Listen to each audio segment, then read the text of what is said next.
ദൈവതിരുനാമത്തിലെ മഹത്വമുണ്ടാവട്ടെ. Bible reading പ്രോഗ്രാമിൽ സംബന്ധിക്കുന്ന ഏവർക്കും കർത്തൃനാമത്തിലെ സ്നേഹവന്ദനം. അപ്പോസ്തലനായ പൗലോസ് ശ്ലീഹ ഗലാത്യർക്ക് എഴുതിയ ലേഖനം 4-ാം അധ്യായം. പൗലോസ് ശ്ലീഹ പല കാര്യങ്ങളും ജനങ്ങളെ പഠിപ്പിക്കുന്നത് സാധാരണയായി പെട്ടെന്ന് മനസ്സിലാകാവുന്ന ചില ഉദാഹരണങ്ങൾ പറഞ്ഞുകൊണ്ടാണ് വിശ്വാസ സത്യങ്ങൾ അദ്ദേഹം അവതരിപ്പിക്കുന്നത്. 1 മുതൽ 7 വരെയുള്ള വാക്യങ്ങളിൽ നാം ഒരു അടിമത്തത്തിലായിരുന്നെന്നും, അതായത് ന്യായപ്രമാണത്തിൻ്റെ അടിമത്തത്തിലായിരുന്നെന്നും, എന്നാൽ സുവിശേഷത്തിന് കീഴിൽ നാം വന്നപ്പോൾ പുത്രസഹജമായ സ്വാതന്ത്ര്യത്തിലേക്ക് കടന്നു വന്നുവെന്നും ഗലാത്യരെ അദ്ദേഹം ഓർമ്മപ്പെടുത്തുകയാണ്. എന്നിട്ട് അദ്ദേഹം പറയുന്നു, അവകാശിയാണെങ്കിലും പ്രായപൂർത്തിയാകുന്നതുവരെ ഒരുവന് ഭവനത്തിന് അവകാശം ഉപയോഗിക്കുക അസാധ്യമാണ് എന്നതുപോലെയുള്ള ആ സ്ഥിതിയാണിപ്പോൾ നമുക്കുള്ളത്. അതായത് പ്രായപൂർത്തി ആകുന്നതുവരെ മറ്റുള്ളവരുടെ പരിശീലനത്തിന് കീഴ്പ്പെട്ട് ഇരിക്കേണ്ടി വരും. അതായത് അവകാശി മൈനറായിരിക്കുമ്പോഴുള്ള അവസ്ഥയിലായിരുന്നു ന്യായപ്രമാണ കാലത്ത് നമ്മൾ ജീവിച്ചത്, പഴയ നിയമകാലത്ത്. അതായത് നിശ്ചിത കാലം സമാഗതമാകുന്നതുവരെ നമ്മളങ്ങനെ ജീവിക്കേണ്ടി വന്നു. എന്നാൽ സമയമായപ്പോൾ ദൈവം സ്വന്തം പുത്രനെ മനുഷ്യനായും ന്യായപ്രമാണ അനുസരണമുള്ളവനുമായി നമുക്ക് വേണ്ടി അയച്ചു. അതായത് അന്നത്തെ ഗലാത്യരുടെ രീതി അനുസരിച്ച് ചരിത്രം പറയുന്നത് 14 വയസ്സുവരെ ഏതൊരു ഗലാത്യനും ഒരു അധ്യാപകന് കീഴ്പ്പെട്ടിരിക്കണം. 25 വയസ്സ് പൂർത്തിയാകുന്നതുവരെ സ്വത്തിൻ്റെ ഭരണം അവനു വേണ്ടി ഒരു കാര്യസ്ഥൻ നടത്തണമെന്നായിരുന്നു. അപ്പോൾ ആ ഒരു ഉദാഹരണം പറഞ്ഞുകൊണ്ടാണ് അദ്ദേഹം അവരോട് പറഞ്ഞത്, നമ്മൾ ഒരു കാലത്ത് ന്യായപ്രമാണത്തിന് വിധേയമായിരുന്നു, അന്നതാകേണ്ടത് ആവശ്യമായിരുന്നു. എന്നാൽ ഇപ്പോൾ നമ്മൾ പ്രായപൂർത്തിയായവരായി. ഇനി നമ്മൾ ന്യായപ്രമാണം അനുസരിച്ചല്ല ജീവിക്കുന്നത്. അപ്പോൾ ദൈവം സമയമായപ്പോൾ തൻ്റെ പുത്രനെ അയച്ചു. എന്തിനാണ് തൻ്റെ പുത്രനെ അയച്ചത്? ന്യായപ്രമാണത്തിന് കീഴിലുള്ള പാപദാസ്യത്വത്തിൽ നിന്ന് നമ്മെ വീണ്ടെടുക്കുവാനും ദൈവത്തിൻ്റെ ദത്തുപുത്രന്മാരുടെ യഥാർത്ഥ സ്ഥാനത്തേക്ക് നമ്മെ നയിക്കുവാനുമാണ്. അപ്പോൾ ദൈവം ന്യായപ്രമാണത്തിന് കീഴുണ്ടായിരുന്നവരെ ദത്തുപുത്രന്മാരായി ദൈവം സ്വീകരിച്ചു, ദൈവം അഡോപ്റ്റ് ചെയ്തു.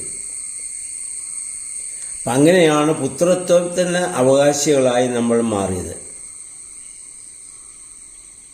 എന്നിട്ട് നമ്മൾ അങ്ങനെ ദത്തെടുത്തുകൊണ്ട് എന്താണ്, സ്വന്തം പിതാവിനെ പോലെ അബ്ബാ പിതാവേ എന്ന് വിളിക്കുവാനുള്ള അവസ്ഥയിലേക്ക് നമ്മളിപ്പോൾ ഉയർന്നു. അതാണ് നമ്മിൽ വസിക്കുന്നതായ പുത്രത്വത്തിൻ്റെ ആത്മാവ്. നിങ്ങൾ ഇപ്പോൾ ദാസാവസ്ഥയിൽ നിന്ന് യഥാർത്ഥമായ പുത്രസ്ഥാനത്തേക്കും അതിനനുസരണമായുള്ള അവകാശത്തിലേക്കും പ്രവേശിച്ചിരിക്കുന്നവരാണ്. ഇനി നിങ്ങൾ ദാസ്യത്വത്തിലേക്ക് പോകാൻ പാടില്ല. നിങ്ങൾ ശിശുവായിരുന്നപ്പോൾ നിങ്ങൾക്ക് മറ്റൊരാളുടെ കർത്തൃത്വം അല്ലെങ്കിൽ ശിഷ്യത്വം ആവശ്യമായിരുന്നു. ഇപ്പോൾ നിങ്ങൾ മുതിർന്നു കഴിഞ്ഞു വിശ്വാസത്തിൽ. ഇനി നിങ്ങളെ ന്യായപ്രമാണമല്ല നയിക്കേണ്ടത്, ക്രിസ്തുവിൻ്റെ ആത്മാവാണ്. പ്രിയമുള്ളവർ, ഇത് നമ്മൾ മനസ്സിലാക്കേണ്ടതാണ്. നമ്മളാരും വാസ്തവത്തിൽ ഈ ക്രൈസ്തവ ദാനത്തിന് അവകാശികളല്ല. സ്വാഭാവികമായി ദൈവം നമ്മെ ദത്തുപുത്രന്മാരായിട്ട് എടുത്തതാണ്. യഥാർത്ഥത്തിൽ ദൈവത്തെക്കുറിച്ച് മനസ്സിലാക്കുന്നതിന് മുൻപ് ഒരുപാട് കുറവുകളും ബലഹീനതകളും നമ്മുടെ വാക്കിലും വിചാരത്തിലും വചനത്തിലും പ്രവൃത്തികളിലൊക്കെ സംഭവിച്ചിട്ടുണ്ടാവാം. എന്നാൽ ദൈവിക സ്നേഹം എന്തെന്ന് തിരിച്ചറിഞ്ഞതിന് ശേഷം, ആ സ്വാതന്ത്ര്യം അനുഭവിച്ചതിന് ശേഷം വീണ്ടും പഴയ പാപത്തിൻ്റെ അടിമത്തത്തിലേക്ക് നമ്മൾ പോകാൻ പാടില്ല. നമ്മൾ ഇപ്പോഴുള്ള ക്രിസ്ത്യാനികളെ സംബന്ധിച്ചിടത്തോളം നമ്മൾ ന്യായപ്രമാണത്തിൻ്റെ അടിമത്തത്തിലല്ല നമ്മൾ ജനിക്കുന്നത്. പക്ഷെ പാപത്തിൻ്റെ അടിമത്വം നമ്മളെ കീഴ്പ്പെടുത്തുന്നുണ്ട്. അവിടെ നിന്ന് ദൈവം യേശുക്രിസ്തുവിലുള്ള വിശ്വാസത്താൽ ദൈവം നമ്മെ ദത്തുപുത്രിമാരായി ദൈവം നമ്മെ വീണ്ടെടുത്തു. അപ്പോൾ ഇനി നമ്മൾ ആ പാപത്തിൻ്റെ അടിമകളായി തീരാൻ പാടില്ല. ആ ദൈവികമായ സ്വാതന്ത്ര്യത്തിലേക്ക് നമ്മൾ വന്നിരിക്കുന്നു എന്ന കാര്യം നമ്മൾ ഓർക്കേണ്ടതാണ്. 8 മുതൽ 11 വരെയുള്ള വാക്യങ്ങൾ. ഗലാത്യരെ സംബന്ധിച്ചിടത്തോളം അവർ ക്രൈസ്തവ മതം സ്വീകരിക്കുന്നതിന് മുൻപ്, അഥവാ യേശുവിനെ ദൈവമായി സ്വീകരിക്കുന്നതിന് മുൻപ് വിഗ്രഹാരാധികളായിരുന്നു. ദൈവം അല്ലാത്തവയെ ദൈവം എന്ന പോലെ അവർ ആരാധിച്ചിരുന്നു. ഇത് നമ്മൾ 1 കൊരിന്ത്യർ 8-ാം അധ്യായത്തിൻ്റെ 5 മുതൽ ഭാഗങ്ങളൊക്കെ ഇതിനു മുമ്പ് നമ്മൾ കേട്ടതാണ്. കൊരിന്ത്യ സഭയോടും പൗലോസ്ലീഹ ഇത് പറയുന്നുണ്ട്. എന്നാൽ ഇപ്പോൾ ദൈവത്തിൻ്റെ സ്വഭാവം നിങ്ങളിലും തൻ്റെ ദാനങ്ങൾ നിങ്ങൾക്കും തന്നിരിക്കയാൽ ദൈവം നിങ്ങളെ അറിഞ്ഞിരിക്കുന്നു. നിങ്ങൾ ദൈവത്തെ അറിയുന്നതിനേക്കാൾ കൂടുതൽ ദൈവം നിങ്ങളെ അറിയുന്നു. ഇത് നമ്മളെപ്പോഴും ഓർക്കണം. ഞാൻ ദൈവത്തെ അറിയുന്നതിനേക്കാൾ അനേകായിരം മടങ്ങ് ദൈവം എന്നെ അറിയുന്നു. അപ്പോൾ ആ ദൈവത്തെ മറച്ചെനിക്കൊന്നും ചെയ്യാനാവില്ല. ദൈവം സർവ്വവ്യാപിയും സർവജ്ഞാനിയും സർവശക്തനുമാണ്. ആ ദൈവത്തെ മറച്ച് എനിക്കൊന്നും ചെയ്യാനോ പ്രവർത്തിക്കാനോ സാധ്യമല്ല. ഞാൻ അറിയുന്നതിനേക്കാൾ കൂടുതൽ ദൈവം എന്നെ അറിയുന്നു എന്നുള്ള ഒരു ബോധ്യം നമുക്കുണ്ടെങ്കിൽ നമുക്ക് ഒരുവിധപ്പെട്ട തെറ്റുകളൊന്നും പെട്ടെന്ന് ചെയ്യാനാവില്ല. 1. 2, നമുക്കതൊരു വലിയ സുരക്ഷിത ബോധവും കൂടിയാണ്, ഒരു സംരക്ഷണം. ദൈവം എന്നെ കാണുന്നു, എന്നെ അറിയുന്നു.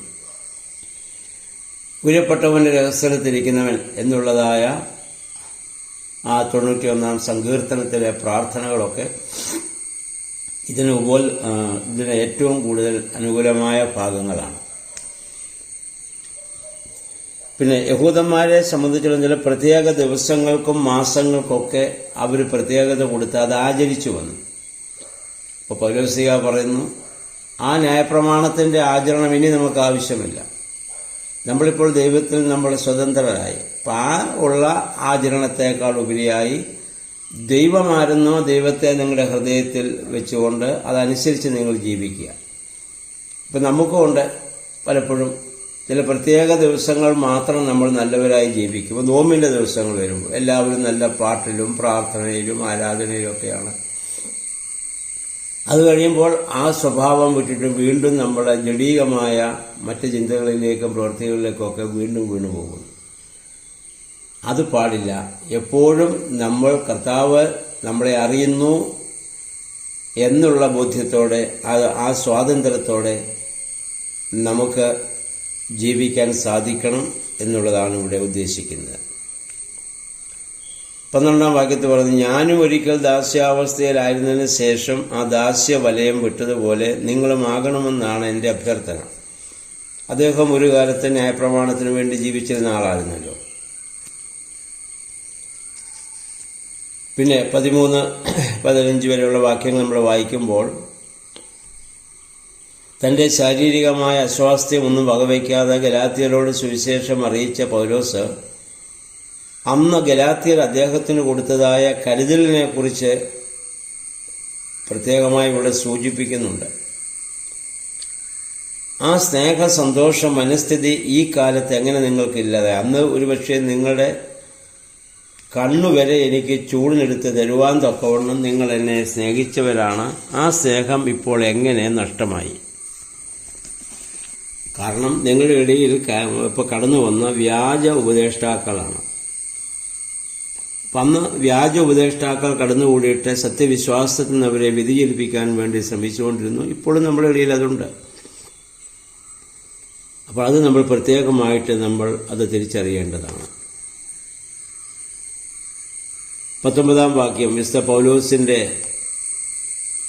ആത്മാവിനെക്കുറിച്ചുള്ള അദ്ദേഹത്തിൻ്റെ ദാഹം ഇവിടെ വ്യക്തമാണ്. അദ്ദേഹം പറയുന്നു, ക്രിസ്തു നിങ്ങൾ ഉരുവാകുന്നത് വരെ ഞാൻ ഈറ്റുനോവ് അനുഭവിക്കുന്നു. ഈറ്റുനോവ് എന്നുള്ളത് പ്രസവ വേദനയ്ക്ക് ഉപയോഗിക്കുന്ന പദമാണ്. സുറിയാനിയിലും അങ്ങനെ തന്നെയാണ്. ഈറ്റുനോവെന്ന് പറയുന്നത് പ്രസവ വേദനയാണ് സൂചിപ്പിക്കുന്നത്. ഒരു അമ്മ തൻ്റെ കുഞ്ഞിനെ പ്രസവിക്കാൻ നേരം എത്രമാത്രം വേദന അനുഭവിക്കുന്നുവോ അതേ വേദന ഞാൻ അനുഭവിക്കുന്നു. എന്തിന്? നിങ്ങളിൽ ക്രിസ്തു ഉരുവാകുവാൻ. അല്ലെങ്കിൽ ഉരുവായ ക്രിസ്തുവിനെ നിങ്ങൾ നഷ്ടപ്പെടുത്തുമ്പോൾ ഞാൻ അനുഭവിക്കുന്ന വേദന അതാണ്. അപ്പോൾ നമ്മൾ ക്രിസ്തുവിനെ അറിയുകയും ക്രിസ്തുവിനെ ധരിക്കുകയും മാത്രമല്ല, ക്രിസ്തു നമ്മിലിരുന്ന് പ്രവർത്തിക്കുന്ന അവസ്ഥയിലേക്ക് നമ്മൾ വളരണം. അപ്പോൾ ഒരാൾ പാപം ചെയ്യുമ്പോഴും നമുക്കിതേ വേദന ഉണ്ടാവേണ്ടതാണ്. അവനെ തിരുത്താനുള്ള മനോഭാവം നമുക്കുണ്ടാവേണ്ടതാണ്. 21 മുതൽ 30 വാക്യങ്ങളിൽ അദ്ദേഹം പറഞ്ഞു, ന്യായപ്രമാണ അനുസാരികളായി ഇപ്പം നിങ്ങളുടെ ഇടയിൽ വന്ന ആളുകൾ അവർ ഒരു അടിമത്തത്തിലാണ്. എന്നാൽ നിങ്ങൾ ക്രിസ്തുവിലുള്ള വിശ്വാസത്താൽ സ്വാതന്ത്ര്യമുള്ളവരാണെന്നും അപ്പം അതിനുവേണ്ടി അദ്ദേഹം 2 സാദൃശ്യങ്ങളാണ് ഇനി പറയുക. 22 മുതൽ വാക്യങ്ങൾ. ആ 2 സാദൃശ്യങ്ങൾ, ഒന്ന് അബ്രാഹാമിൻ്റെ 2 പുത്രന്മാരാണ്. ഒന്ന് ഇസ്മായേൽ, മറ്റേത് ഇസഹാക്ക്. ഒന്നാമനായ ഇസ്മായേൽ ജനിച്ചത് ദാസിയായ ഹാഗാറിൽ നിന്നാണ്. രണ്ടാമനായ ഇസഹാക്ക് ജനിച്ചത് വാഗ്ദത്ത പ്രകാരമാണ്. ഈ 2 സ്ത്രീകളും 2 ഉടമ്പടികളെ, നിയമങ്ങളെ സൂചിപ്പിക്കുന്നതായി പൗലോസ്ലീഹ ഇവിടെ പറയുന്നു. അതായത് ഹാഗാർ പഴയ നിയമത്തെയും സീനായി മലയിൽ വെച്ചുള്ള മോശ പ്രാപിച്ച കൽപ്പനദാനത്തെയുമാണ് കാണിക്കുന്നത്. അതിൻ്റെ അനുയായികൾ ഇപ്പോഴും ആ ദാസ്യാവസ്ഥയിൽ തന്നെയാണ്. ഹാഗാർ പഴയ നിയമ കേന്ദ്രമായ, ആരാധനാ കേന്ദ്രമായ ഇന്നത്തെ അതിൽ പൗലോസ്ലീഹ ജീവിച്ചിരിക്കുമ്പോഴുള്ള ആ യെരുസലേമിനെ സൂചിപ്പിക്കുന്നു. അദ്ദേഹം പറഞ്ഞു, നമ്മുടെ അമ്മ സാറ അവൾ സ്വതന്ത്രയാണ്. അത് സ്വർഗീയ യെരുസലേമിനെയാണ് സാറ സൂചിപ്പിക്കുന്നത്. എന്നിട്ട് യെശയ്യാ 54:1 ഉദ്ധരിച്ചുകൊണ്ട് അദ്ദേഹം വാഗ്ദത്തത്തിൻ്റെ മക്കൾ സഭയുടെ വളർച്ചയെ പൂർത്തീകരിക്കുന്നു എന്ന് അവിടെ കാണിക്കുന്നുണ്ട്. യെശയ്യാ പ്രവചനം 54:1 കർത്താവ് അരുളിച്ചെയ്യുന്നു, ഒരിക്കലും പ്രസവിക്കാത്ത വന്ധ്യയെ പാടിയാർക്കുക, പ്രസവവേദന അനുഭവിക്കാത്തവളെ ആഹ്ലാദത്തോടെ കീർത്തനം ആലപിക്കുക. ഏകാകിനിയുടെ മക്കളാണ് ഭർതൃമതികളുടെ മക്കളേക്കാൾ അധികം. നിന്റെ കൂടാരം നീ വിസ്തൃതമാക്കുക. ആ വാക്യം ഉദ്ധരിച്ചുകൊണ്ടാണ് അദ്ദേഹം പറയുന്നത്. അതായത് വാഗ്ദത്തത്തിൻ്റെ മക്കളായ നമ്മൾ സഭയുടെ വളർച്ചയെ പൂർത്തീകരിക്കുന്നു എന്നാണ് ഈ വാക്യം കാണിക്കുന്നത്. ഇനി 28 മുതൽ 31 വരെയുള്ള വാക്യങ്ങൾ ഇസഹാക്കിനെ പോലെ വാഗ്ദത്തത്തിൻ്റെ മക്കളാണെന്ന് നമ്മൾ ഓർക്കണം. അന്ന് ജഡപ്രകാരം ജനിച്ചവൻ വാഗ്ദത്തപ്രകാരം ജനിച്ചവനെ ഉപദ്രവിച്ചതുപോലെ ഇന്ന് സംഭവിക്കുകയാണ്. അതായത് യഹൂദവൽക്കരണക്കാരായ ആളുകൾ വിശ്വാസികളെ പീഡിപ്പിച്ചുകൊണ്ടിരിക്കുന്നു. അപ്പം അദ്ദേഹം പറഞ്ഞു, നാം സ്വതന്ത്രയുടെ പുത്രരാകയാൽ ദാസിയെയും അവരുടെ പുത്രരെയും നമുക്കിനി ബഹിഷ്കരിച്ചേ പറ്റുകയുള്ളൂ. ഇനി ആ അടിമത്തിൽ നമുക്ക് ജീവിക്കാനാവില്ല. നമ്മൾ സ്വതന്ത്രയുടെ പുത്രന്മാരാണ്, മക്കളാണ്, നമുക്കാണ് അവകാശമുള്ളത്. അന്ന് ഗലാത്യ സഭയോട് ആ ന്യായപ്രമാണത്തിൻ്റെ പ്രശ്നമാണ് അന്നത്തെ സഭ അഭിമുഖീകരിച്ചെങ്കിൽ ഇന്നത്തെ പ്രശ്നം അതല്ല. പാപത്തിൻ്റെ അടിമത്വമാണ്. ഒരിക്കൽ ഉപേക്ഷിച്ച ചെയ്യുകയില്ല എന്ന് തീരുമാനിച്ച പാപം വീണ്ടും വീണ്ടും ചെയ്യാനുള്ള വ്യഗ്രത നമ്മിൽ വരുമ്പോൾ നമ്മൾ വീണ്ടും ആ അടിമത്വത്തിലേക്ക് പോവുകയാണ്. അതിൽ നിന്ന് നന്മയുടെ ആ സ്വാതന്ത്ര്യത്തിലേക്ക് വളരുവാൻ നമുക്ക് സാധിക്കണം. നമ്മുടെ വേദപുസ്തക വായനകളും പഠനങ്ങളും പ്രാർത്ഥനകളും ധ്യാനങ്ങളൊക്കെ അതിൽ നമ്മെ സഹായിക്കണം.